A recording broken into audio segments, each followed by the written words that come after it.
Well, this is Dr. Phil, and that means you have found your way to fill in the blanks. And this is a very special episode for me because I have a very special gentleman as my guest today, Dr. Warren Farrell, and I'll let you hear a lot from him in just a minute, but I need to brag on him for a minute.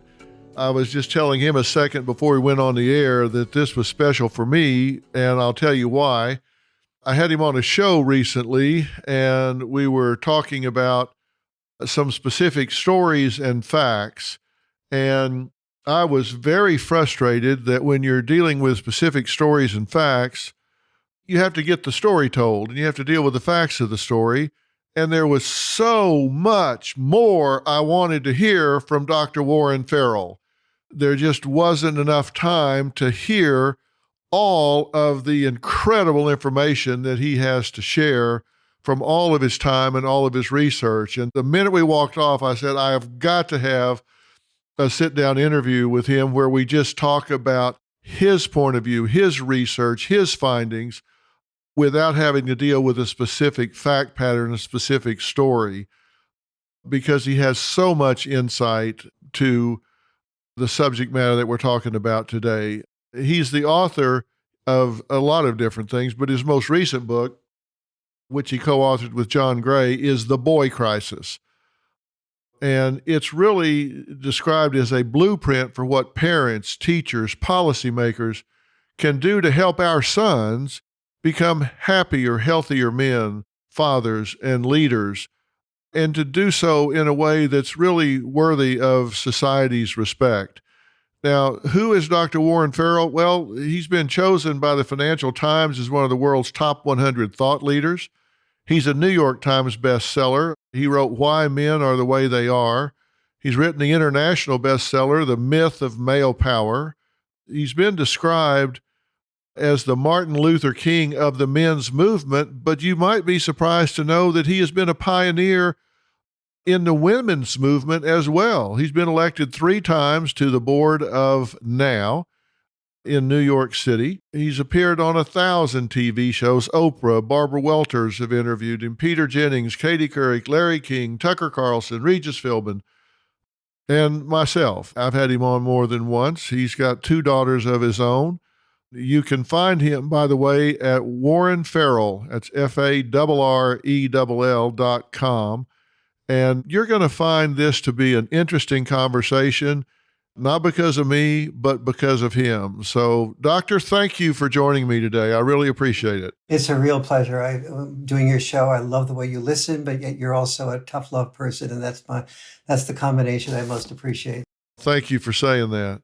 Well, you know what I'm talking about. The last time we were on, clock's ticking and you're having to let the guests tell their story and stuff. And we had different points of view. And I think you and I were both frustrated that there was more to say about the topics and stuff. And that's why I walked off saying I need to talk to him. If we can, I want to start talking about The Boy Crisis because that's such an interesting book. I really enjoyed reading it. I shared a lot of it with Robin, because some people can knee-jerk react to you being some kind of zealot for men and men's rights. But the fact of the matter is you take a very balanced approach to this, and really it's a call to action for men to step up and do what men need to do. But you also recognize that men need to get some credit, I think, for where they don't get credit all the time. And you say that there is a crisis of education regarding our young men and boys in America, around the world, really. What do you mean by that? Yes, in all 56 of the largest developed nations, boys are falling behind girls in every academic subject on average, but especially in reading and writing. And it doesn't take too much imagination to figure out reading and writing are the single biggest predictors of success or failure. And so boys are, and the United States in particular, are much more likely than girls to drop out of high school. And when a boy drops out of high school, he's not just dropping out of high school, he's dropping out of a sense of purpose, he's dropping out of his testosterone, not having a place to channel constructive and positive energy.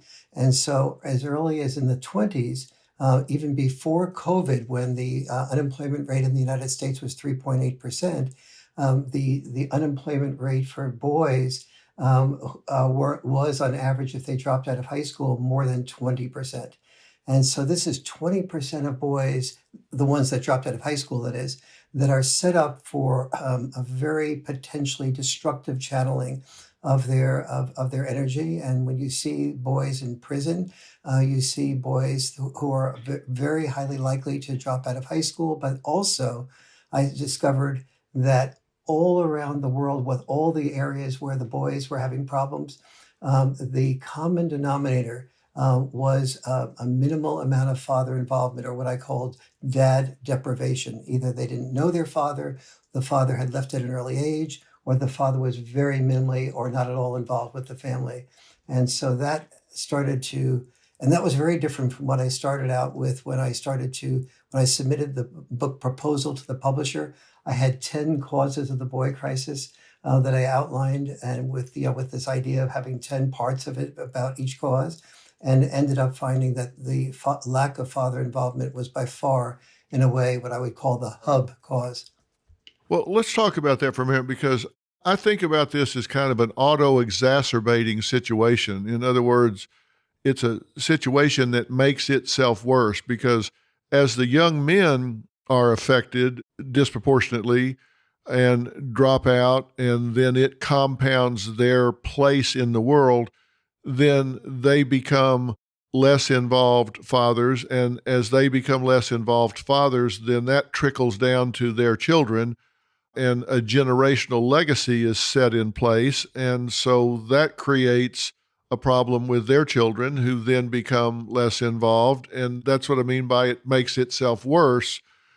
And we really have to stop that, because your second point is it's a crisis of fathering. You say boys are growing up with less involved fathers and are more likely to drop out of school, do drugs, become delinquent, and end up in prison.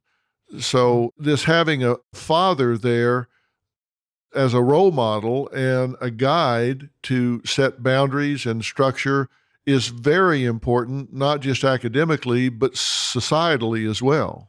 Absolutely, on every level. We're all in the same family boat, and when only one sex wins, both sexes lose. Women do not like dating losers. They do not like dating purposeless people. They don't like marrying them, and they especially don't want them to marry them to be a father. And so, when we work on boys' problems and we understand what is challenging boys, we are working for girls as well. And we're working for, all of us as parents who want to see our daughters happy with a boy that's worthy of their love. And so, when we focus only on one gender, we're really doing both genders a really major disservice. Now, you talk about something that I think is really interesting, and I'd like you to expand on it some. You talk about how a fully involved dad develops a dad brain. Talk about what you mean by dad brain, because you're talking about really activating a nest of neurons that would otherwise be dormant. That's right. Before I started doing the research for the boy crisis, I just assumed, we have a motherhood instinct that gets activated, particularly when a woman is pregnant. I had no idea that there was a whole nest of dormant neurons that, depending on how a father reacts when a baby is born, will either get activated or not. So if a father interprets his role when a baby is born as, now I have to increase my focus on my work in order to be able to provide more money for the family, the dad brain doesn't develop so effectively or so much. But if he starts focusing to a considerable degree on the love that he feels for the child and for the infant, even before the child is born, touching the mother's belly, investing himself emotionally in that potential for that child's birth, and sees himself as actively involved, this whole nest of neurons begins to connect. And so the dad develops a brain that's very similar to, but not identical to, the brain that develops that we call the motherhood instinct. His part of his instincts are different, but his involvement, we often say mothers have unconditional love. Well, dads also have unconditional love. Dads don't so much have unconditional approval, but the way they love is by more conditional approval that is unconditional in its love. And so when he invests that way, his dad brain develops to be very similar to, but again, different also than the mom brain's development when a child is born. Well, when I was reading about that in your book, I really recognized what you were talking about. And the book we're talking about is The Boy Crisis, by the way. I highly recommend, if you're a parent or one of your children is becoming a parent or someone in your family is, you pick this up. You can find it wherever books are sold, on Amazon, wherever. It's called The Boy Crisis. It's a great read. It's an easy read, but it is very thought-provoking. And when I had my first child, Jay, I was very involved. I recognized a change in my value system and in my brain. And I was a pilot. I used to fly a certain way, never recklessly, but aggressively. I never thought twice about shooting a IFR approach down to minimums in weather or whatever. And as soon as Jay was born, I immediately started flying differently. I asked myself, why am I doing this? Why am I shooting an approach down to 200 feet and 1,800 foot runway visual range? Just because you can doesn't mean you should. You don't have the right to do this. All of a sudden, I started questioning things that I would never even have thought about before. And it was a feeling as well as a thought process. I started shortening trips and changing everything to be involved, and then started coaching little league teams, and everything changed, and you get involvement. And like I say, it's different than mom. She's the soft place to fall, and you have this unconditional love, even though you might require different things of him than a mom might. So I understand the difference between conditional but unconditional love. So you described it very, very well from what I experienced. And the outcomes that you talk about, I want to discuss. And listen, it doesn't mean that single moms cannot raise very productive, successful, well-adjusted young men, because they certainly can and do every day. And they're my heroes, these single moms that are working and raising children and doing what it takes are my absolute heroes. But there are outcomes of children that are father deprived. It even affects something called the telomere in children. Talk about that a little bit. Yes, one of the things that shocked me when I was doing the research for The Boy Crisis was the telomere difference, that at the age of 9.5, there was scientific studies of telomeres. Those are the cells in our body that contain all our preventive diseases, like they prevent cancer, prevent heart disease, and other things. And so when boys and girls have access to their fathers in a significant way by the age of 9.5, they are likely to have longer telomeres. That's the single biggest predictor of a longer life expectancy, predicted at the age of 9.5. So when they're dad deprived, the telomeres on average of girls and boys are 40% shorter. That is, the prediction of their potential life expectancy is already at a 40% shorter rate. However, the boys, I said 40% shorter, I meant to say 14% shorter, but boys, the difference with boys is yet 40% shorter than the difference with girls. And so the dad deprivation has this huge impact on the life expectancy of children at even that early age, but an even disproportionate more impact on the life expectancy of boys, either being considerably shorter or considerably longer even than girls. And it's sort of it's both science and also a metaphor for the impact of the dad deprivation on both sexes. And having said that, I also want to really reinforce what you just said a minute ago about, nobody works harder probably in this world than our single moms. And no one is more devoted to the love of the children. And there are many things that single moms can do Number one, to give their children balance. Number one is to understand the differences between dad style parenting and mom style parenting, and value that enough to bring the father back into the family. But if the father is absolutely hopeless and can't be brought into the family or has passed away, there's also things that moms can do, like get their children involved in faith-based communities, get them involved in sports. And I don't mean just sports, like team sports. I mean what I call the liberal arts of sports, which is team sports, which is pickup team sports, which are very important for developing entrepreneurs, and also sports that require self-starting and to perform on your own.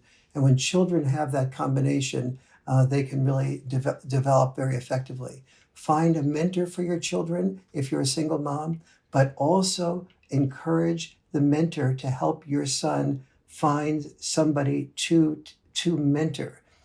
Because just like Dr. Phil just said, his way of thinking about the world changed the moment he had Jay in his life and his other son in his life. A boy changes. He starts saying, I have to finish my homework, or I'll look like I won't be a good example for that boy I'm mentoring. I have to perform well in the sport like I said I was going to, or I'll look like a loser and the boy I'm mentoring will not pay much attention to me. It's the sense of feeling like I am needed that men and women both need, but women often get that the moment they have a child. A father has to be told his differences in the way he parents. Those differences are valued. I need you to roughhouse. I need you to press me on taking risks that are sensible risks with our son. I need you, husband, or I need you, a biological dad, even if we're divorced. Yeah, and I wanted to point that out because if moms are listening and they say, well, great, I've got a son and the dad's a drug addict, or he's in prison, or he's just uninvolved, he started another family and he just is not engaged in any way. So what? I'm screwed here. So my son's going to have his telomere 14% decreased and 40% more than 14% because he's a boy. So you're just telling me that I'm doomed because his dad's not here. And what you're saying is not true. You can fill that need in other ways, and you can do it by expanding your parenting style to continue to be the mother and the soft place to fall and all the things that mothers are so good at innately,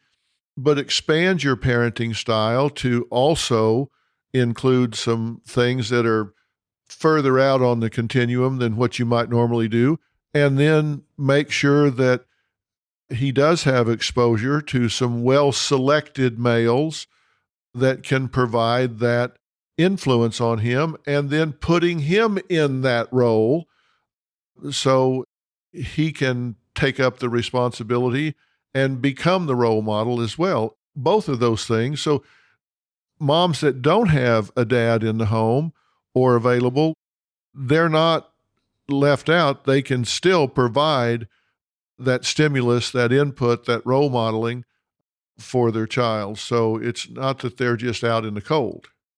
Absolutely.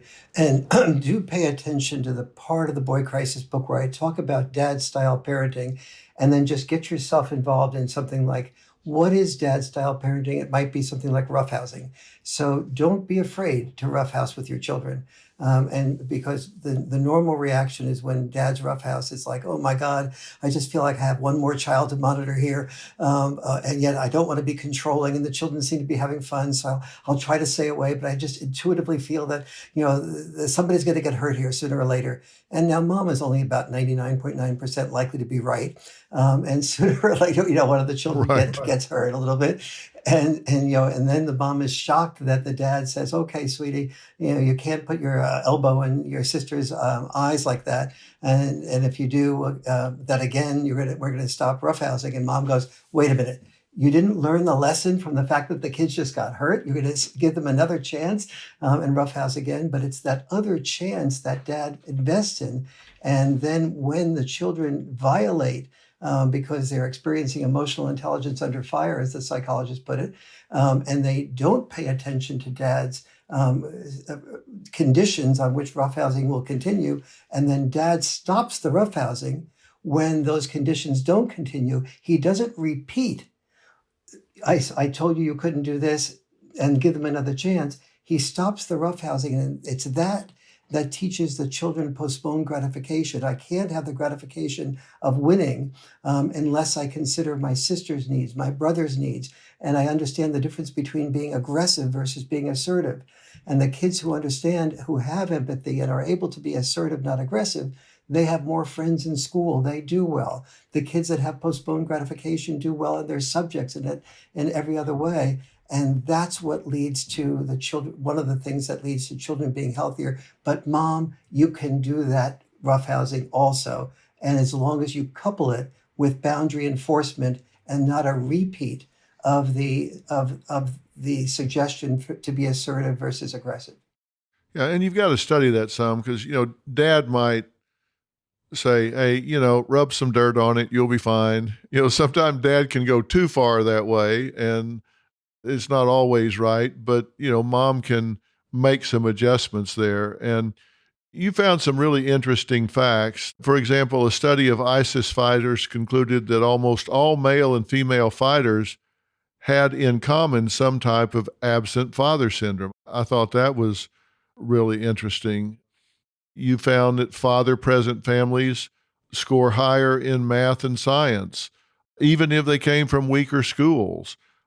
So there was just a lot of things that dads add, and you can make a similarly long list of everything that moms add. So it's not that it's just dads. You're just focusing on talking about what an absent father can create and what a present father can add to the situation. That doesn't mean that there aren't critical things that the moms add. We're just talking about the dad side of it right now. Yes, children absolutely need the assurance of knowing that,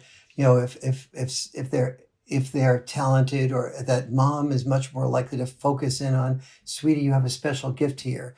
Try that gift out, and don't be afraid of doing that. Sweetie, you are really good at this, and don't take too much risk. Don't go out there and when you get into, and a boy calls you chicken if you don't jump off the bridge into a stream. Understand what being called chicken is, and this boy is trying to tempt you into risking your life, and those are things that moms are really good at. And the reason I found that children who do best with checks and balance parenting is because that mom's propensity to protect and the dad's propensity to take risks, as you said a moment ago, both can go to the extremes, and every virtue taken to its extreme becomes a vice. And the value of dads and moms working together, and men and women working together, is that we both tend to sort of like balance each other out and help each other hear the other side. If one knows how to listen to your partner without taking the different perspectives that they have as criticism. And one of the reasons I've gotten involved deeply in the last 30 years of doing couples communication workshops is seeing that the boy crisis results from oftentimes divorces. Divorces result from poor communication, and poor communication is about more than any other single thing. I'd say the Achilles heel of all human beings is our inability to handle personal criticism from a loved one without becoming defensive, especially when that criticism is given badly. And almost everybody considers any criticism given by their loved one as criticism that's given badly. And so that's been the work on that. People always ask me, why is it that it stings so bad when you get criticism from somebody you love? The truth is, it's because you care what they think. If the guy that works down at the corner grocery store tells you you're doing something wrong, okay, you can weigh that, but you're not invested in that person's opinion of what you do or don't do. But your partner, someone you've chosen to share your life with, someone that you want to be proud of you, someone that you value their approval, when they criticize you, that has gravity as opposed to some stranger you don't know. Of course, it stings more when it comes from somebody you're invested in. It's supposed to. That's why it takes courage for them to tell you, and you should value that more, even though it might disappoint you that you've disappointed them. It takes courage for them to tell you that. They don't have to tell you that. A really good friend's the one that will tell you if you smell like a goat or have spinach in your teeth. It's easy if they didn't say anything. It takes a lot for them to tell you that. And so we need to weigh that when it actually happens. I couldn't agree with you more. The more you love, the more vulnerable you feel. And so when you're vulnerable, you often get angry. And so anger is so frequently vulnerability's mask. And when we hear people that are angry, I'd like to beg us to hear behind the anger, we call them haters. Well, hear behind the hate, the hurt. And if you start listening to the hurt and asking for them, how do they look at the world? What have they experienced? Where did this hate come from? Almost when people write me angry emails and I write back and an empathetic response, it's like their next email following up is like, I can't believe you heard what I'm saying. Thank you so much. I'm really not, and they're a much different person that I receive in the email after I'm Right. empathetic. If we're hearing now President Joe Biden talk about the importance of empathy and the importance of hearing each other. The best thing that he could do is to speak up to the country about, here is what I understand about what Republicans are saying. Here is where I feel that I can agree and overlap with them. Let them know they are being heard. Then you will begin the process of healing. Yeah, I always say, and I ask people to do this all the time when I'm working with them here, is take anger out of your vocabulary. And when you would say, I'm angry, substitute in the word hurt, fear, or frustration. Instead of saying, I'm really angry, say instead, I'm really hurt, or I'm really afraid, or I'm really frustrated. It really changes the narrative because anger is kind of a get them before they get me emotion. It's like I've got my guard up and I'm going to lash out instead of being vulnerable enough to say that hurt me or scared me or frustrated me. I believe strongly in the power of language. And when parents are talking about these things, if they have disagreements, if their goal can be, my goal is that you hear me and understand what I'm saying, not that you agree with me.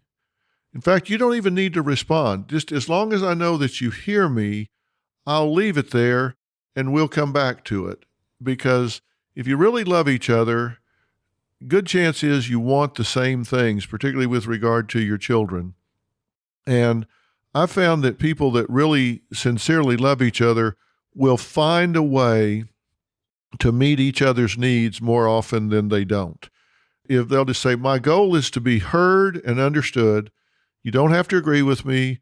We'll find a middle ground. And then most people think, wow, somebody listened to me. I've been heard. I'm good. Then move on. It tends to work itself out. I really can't agree with you more on this. And the importance of this is really paramount because the couples communication work that I do is sort of like in two parts. One is learning how to hear the other person completely and ask them for more, ask them for whether they're distorted, whether you missed anything, and so on. And most people feel many times part of the training is the person who's listening feels that they have to agree in order to sort of hear.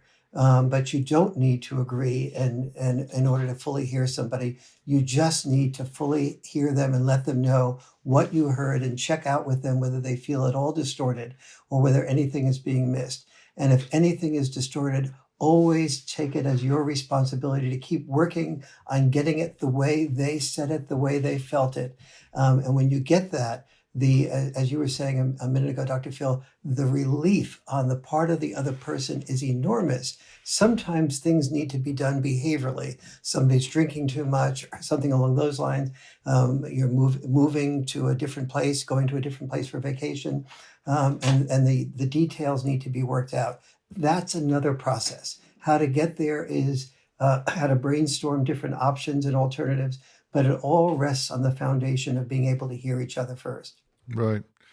One of the things that you talked about in the book that I thought was so important, and I'm curious if you think it's about structure and boundaries or if there's more layering to it than that. And that is the statistic that you point out that almost 90% of homeless and runaway youth are from fatherless homes. And when you think about that, that's no accident. I mean, that's not a random statistic. If you ran that through a statistical t-test or non-parametric statistics, any test you want to put on it, that's going to be statistically significant, that almost 90%. Do you think, even though it's a post hoc analysis, do you think that that is likely because of a lack of structure or discipline? How do you explain that extreme finding? I think there's a lot of things involved. Part of it is something beyond explanation. When I started doing the research for the boy crisis, I was a stepdad, and I really wanted the findings to be that stepdads could be every bit as good or better than a dad maybe that wasn't as involved. But I found that biologically, children seem to sort of have a strong identity with their biological dad. I remember we have an adopted daughter, and I remember a rancher coming over and saying, describing a day at the ranch, and the mother and the biological mom and dad were of ducklings that he was raising, was killed, and a chicken took over the parenting of the 12 ducklings. And one day the ducklings sort of waddled out of the barn and down the hill and jumped into the lake. And the chicken parenting the ducklings just went absolutely berserk. And our adopted daughter said, "That's the way I feel every day. I feel like a duckling raised by a chicken." And even though we were trying our very best and our heart and our soul was invested in it, there's something deep inside of us that looks in the mirror and we wonder, what am I a part of? What's my identity? And when our biological mom or dad is missing, something is missing. Something is missing. When our biological mom or dad is being criticized, that criticism is experienced by the child as being both a criticism of the other parent, and also a criticism of that half of the self that is the genetic, part of the parent. That said, children, a child raised with a stepfather that's really involved, as opposed to being just in the advisor position, but that it really has equal power to the mom, and that only happens when the mom allows that to happen. When the father and mother have that equal power, the children often feel very much that they have the best of both worlds, the nurturing that moms tend to create, and also the boundary enforcement that dads tend to bring to the table more frequently. But obviously this can reverse in occasions. And boundary enforcement is very different. Most people talk about boundary setting and boundary enforcement as if it was the same thing, but they're very different. Both mothers and fathers set boundaries very similarly. They both say you can't have your ice cream until you finish your peas. Children challenge boundaries very similarly. They want to have as few peas as possible before they get the ice cream. But the difference is in the boundary enforcement. Moms are likely to hear a child's plea like, "I was bullied at school today," or "I had a really tough day," and say, "Okay, sweetie, I'm not going to get into a big argument over a few peas. So I'll tell you what, have a few more peas and then you could have your ice cream." Dads will still tend to say, "Excuse me, we have a deal here. And the deal here is you can't have ice cream at all until you finish your peas." And so the children tend to learn with dad that they have no option but to finish their peas before they get their ice cream. That is, they're learning postponed gratification. So mom will encourage a child to dream based on mom's sensitivities to a child's talents. But then when the child gets to the point where it tries to fulfill that dream by practicing every day at whatever sport she or he wants to exceed in, oftentimes they fail at the fulfillment of that dream if they don't have that postponed gratification that came from boundary enforcement.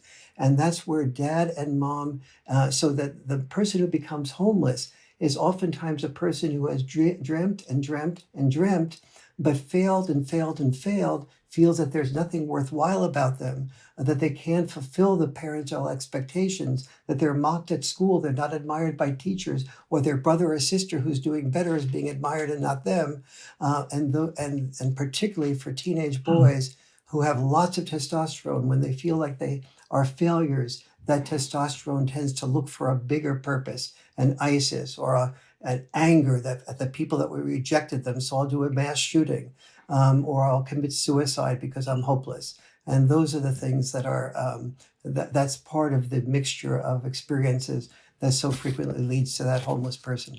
Right. When you talk about the complexities and how layered this is, it's those kinds of complexities that cause me to say how much I admire the single mother that does such a great job with her child or children, whether she's a stay-at-home mom or a working mom, that navigates that maze, navigates that terrain, and figures a way to get that young man to turn out as productively as so many of them do. That's why I say, single moms are my heroes, because they figure a way to wear all the different hats, get all of the different requirements done, make those young men believe in themselves, teach them the things they need to do, go find the resources and pull them in, the coaches, the different influences in the young man's life, keep all those balls in the air and keep the fires burning at the same time for the family. I mean, it's just astounding, the women that do that and do it so well. I couldn't agree with you more. When I met the woman 27 years ago that became my wife, she was a single mom, and every day she's a very competent worker, but she always felt she couldn't do as much as she wanted to be as effective at work as possible. She always felt guilty that she couldn't take the kids here, to take the kids there on a vacation. Other mothers take the kids on vacation. They give them these experiences. I would come over and she would oftentimes answer the question that the children had rather than talk them through. And she'd be so angry at herself that I shouldn't really be answering the question, but I have to get dinner ready. I have to get them to bed. I have to get the other daughter to bed. And it's sort of like the juggling act. And so we have created a society that really has created a lose-lose-lose situation. A lose situation for moms, because moms who don't have the support of a biological dad or a really good stepdad are almost always, the word that they use most frequently is the word overwhelmed. Yes. The dads feel without purpose and unneeded, and the children don't do nearly as well as they could with both mom and dad. And so each generation has had its war. And when we needed men to die to fight that generation's war, men came forward when they were told Uncle Sam needs you. The key word for bringing men back into the family is saying, A, we value you. B, you have something to offer. We need you. And when men feel needed, they're willing to die. But men in the last 50 years, almost every TV commercial that portrays a dad and a mom, and that portrays one as a doofus, portrays the dad as the doofus.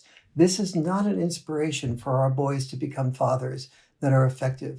And we need to start with policy changes like having communication skills training in first grade and second grade. So boys and girls learn how to hear each other, listen, do all these things that you were talking about a little while ago, Dr. Phil, and start that process of learning how to communicate and hear each other in first and second grade. So it replaces bullying. So you hear that the bully also is hurt. And the bully has low self-esteem as well as the person that was bullied. And so we begin to understand this type of, the foundation of compassion needs to be set in the culture at a very early age, and boys learning that when you're growing up, you're not just a wallet, you're not just a human doing, you're a human being, and we need you as a emotionally intelligent part of the family. Well, you've made some statements that get some people, some women's hackles up for sure. And I think it's because they read the headline and not the whole paragraph. I'll read a few of them and let you respond. You say white males have white privilege over black males, but men in general are underappreciated, and white men have been shamed and underappreciated for decades, that it's very damaging for schools to teach children that men are the oppressors and women are the oppressed.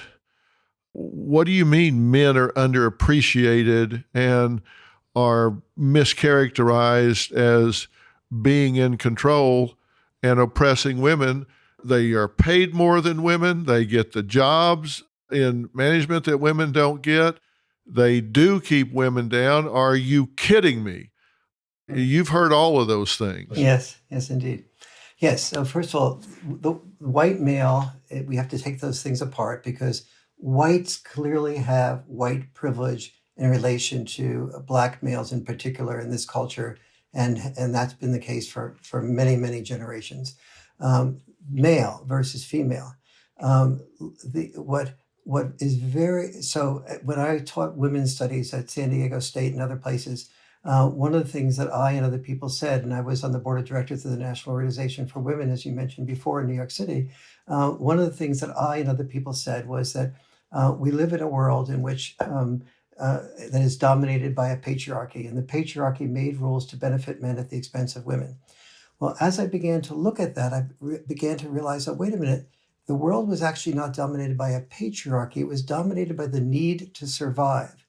In order to survive, both cultures developed special roles for women, like raise children, special roles for men, like raise money, and neither gender, both sexes had what I would call the rigid roles of the past. Neither sex had flexible roles for the future.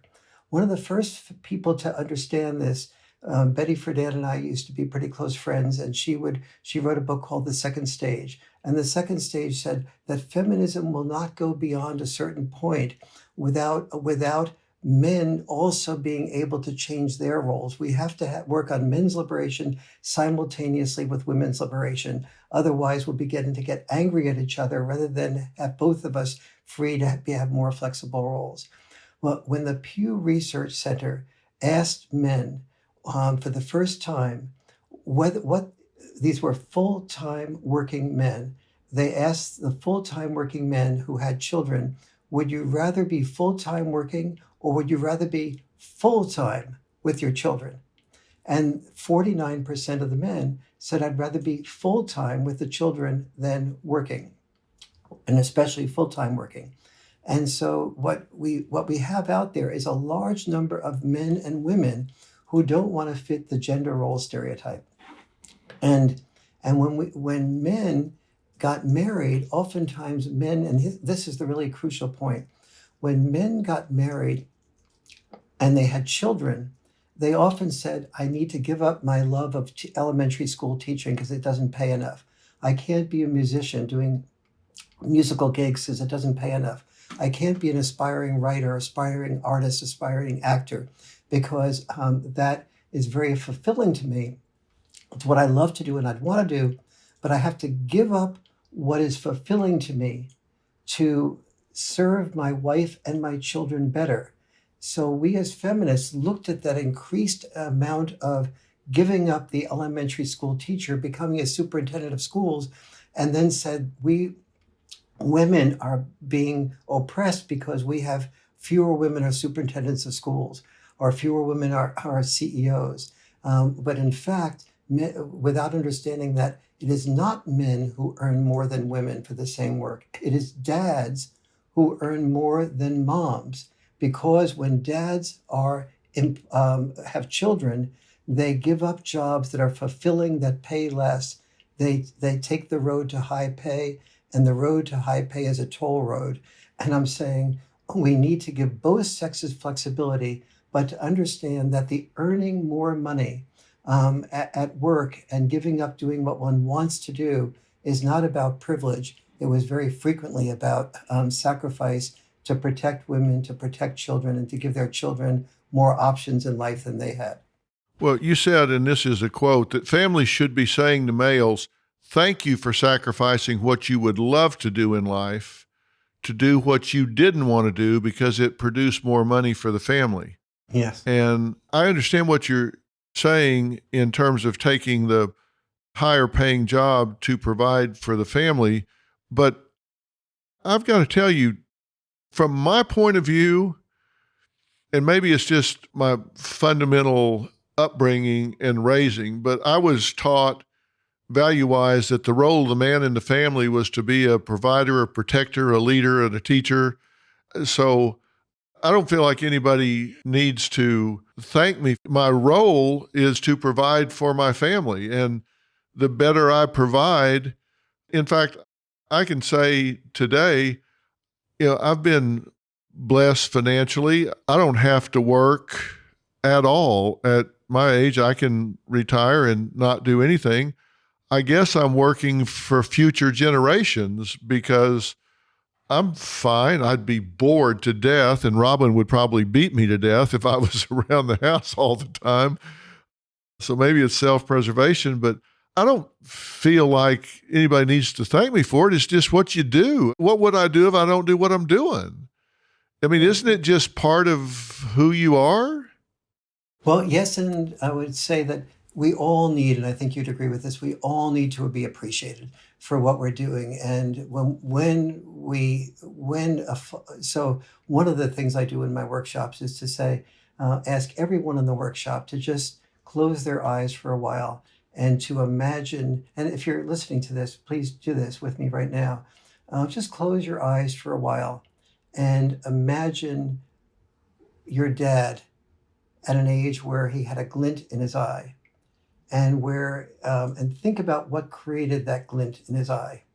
And the chances are it was something like maybe playing with your grandchildren if you're of that age, or just roughhousing with you, or doing going canoeing, playing golf, being a musician, or whatever.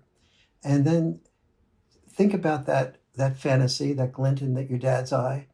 And then oftentimes when you were growing up, did your dad have that glint in his eye very often?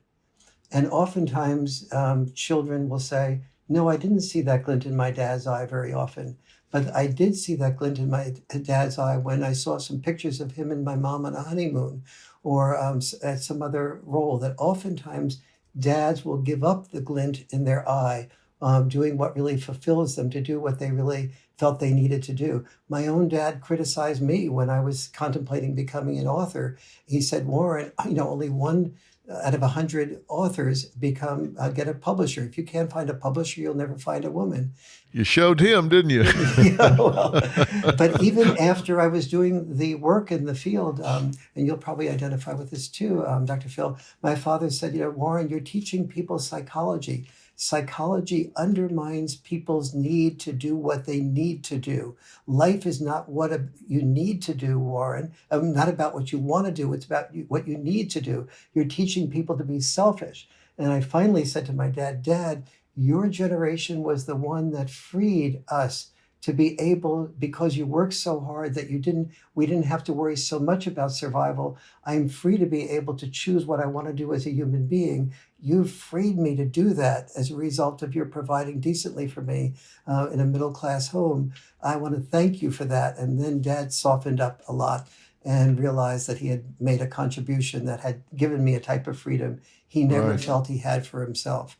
And I hear that as I hear people talk in groups in the workshops about the glint in their eye that dads gave up, to be, maybe we don't need to be thanked for it, but when we're told we're the oppressors, as opposed to being, understood that even if we just played a reflexive role, that moms want to be thanked on Mother's Day for the great job they did as mothers, and we are all so happy to acknowledge mothers. Well, we're all human beings who need that appreciation and understanding and that respect, and I'd like us to give it to both sexes. What did your dad do? My dad was an accountant, and my gift, my biological gift, was in math. I looked at the work that my dad did, and it didn't appeal to me nearly as much as my less gifted part of me in the verbal area and in the writing area. And so I chose fulfillment, and that created significant tension for a while with my dad and me. Well, somebody asked me a few years ago, maybe it's been 5, I don't know. They asked me, if you weren't doing what you're doing, what would you be doing? And I think my answer was figuring out how to get to do what I'm doing. I mean, maybe I'm just blessed where my avocation and my vocation are aligned, because I think I do have that glint in my eye. Not every day is fun, and not everything I've always done is fun, but most of the time, I'm very passionate about what I'm doing. And I tell people, if you don't have something passionate in your life, where maybe your job's not your passion and your job is your means to enable you to pursue your passion, so it's just a means to an end. I mean, maybe you love classic cars, and so you work to have the money to spend working on your classic cars all weekend or something. But I guess my goal has always been to do something I'm passionate about with people that share that passion. I don't just want to be passionate. I want everybody around me to be passionate too. Sometimes I joke and say, I can't believe I'm getting paid for this, because it's very rewarding. There are different kinds of currency. There's social currency, emotional currency, spiritual currency, monetary currency, familial currency. There's all different kinds of currency. And I feel like if you get a lot of different kinds of currencies, then you're really blessed. And I think I do have that glint in my eye, so I don't feel like I'm underappreciated, because I get so much out of what I do. And I think I have a very appreciative family. And I tell my boys, listen, every once in a while, I want you both to just stop, look around, take a deep breath, and make sure this doesn't all go by in a blur. My son Jordan performed at Madison Square Garden 2 nights in a row. He's a musician. I mean, sold out, packed crowd, opening for the Jonas Brothers, who are his best friends. And my son Jay is executive producer of several TV shows, primetime shows, streaming shows, syndicated shows. And so we're here on these lots, and he has companies in Silicon Valley. And I just tell him, once in a while, just stop and look around and say, wow, very blessed life. And they do. And I just don't want it to go by in a blur and look back and say, I took that for granted, because I think we need to find passion and be appreciative, whether we're men or women, and share that with our children. I couldn't agree more. And I think when you mentioned the phrase multiple currencies, or you're talking about the different currencies, every woman who is listening to this, I just ask you to hear this. It's the multiple currencies that create happiness, and it's the multiple currencies in balance that create real power. And power, we have to start seeing as happiness, as ability to control our own life, as being able to have the glint in our eye. And let's work to make sure that men who have learned over a period of generations to keep their feelings to themselves, because the purpose of masculinity was to make a man disposable in that nation's war, disposable in the workplace, so he would be able to produce the most money without asking what he wanted. And this is the first time in history we can ask our fathers and our sons and our husbands about, what do you want? What creates the multiple currencies for you? The balance between personal happiness, the glint in the eye, knowing you're producing for your family, knowing that you're creating a better world for your children. These are all the real currencies that create real power. We want both sexes to have them. The method for both sexes to start having them is to be able to hear what the pain and the hurt is. And it's a lot more challenging for men to share that pain and hurt, because we were told all our lives that the way that we got love was by keeping our feelings to ourselves, that women didn't fall in love with men who expressed their feelings. They fell in love with men who were successful. And as a rule, men who were successful repressed their feelings. They didn't express their feelings. Yeah. You said something about toxic masculinity. You said men learn early on that in order to be a man, they must repress their feelings rather than express them. And that's how toxic masculinity is born. How do you define toxic masculinity? Well, for one thing, as not feeling that you have permission to express your feelings. And historically, if you were a man, you didn't, boys don't cry. You really don't get a chance. And women fell in love. And this is true with not just humans, but almost all animals. Let's stay with humans for a moment. Among humans, women fell in love with alpha men. They didn't fall in love with whining men. And so when a man complained, a woman often, it felt like, to many women, like nails on a chalkboard. It's sort of like, it just didn't feel right to see a man complaining. You don't fall in love with a man who complains. That felt, again, like a whining man, not an alpha man. And there is a biological programming to make sure that for a woman to seek a protector, a provider protector. And that's very different from a nurturer connector.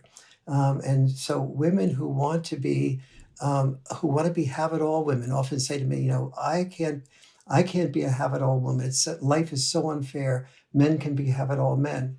And I say my response to women is, actually, you can be a have-it-all woman. You can be a have-it-all woman by doing what you want to do and pursuing that, and marrying a man who is focused, who is very happy to focus on being a full-time dad or a mostly full-time dad. And they can take care of the children, but you have to, in order to do that, you have to choose that type of man, which means that you don't wait for a man to come to you. You look at men who have listening skills and nurturing skills, and you choose that man. Because a man who has those types of skills are less likely to be the type of men who objectify women by just choosing the woman they want, because to choose the woman they want means that they have to experience rejection. Nurturing connector men are probably less likely to do that. So you choose him. Choose a man who is a nurturer connector. Ask him to and respect him when he cares for the children. You'll then have a very strong break the glass ceiling career possibility. You'll also have a good marriage if you respect him, but not if you expect him to earn as much or more, and if you value what he does to take care of the children. That's the way you can be a have-it-all woman. Well, that makes sense. I tease Robin sometimes because she'll say, I wish you were more expressive or more emotional. But then if we're on the street and something bad goes down, she's awfully glad she married a linebacker. It's kind of like, you can have one or the other, more one way than the other. And she often says, I'm awfully glad that you're standing in the door when it goes bad.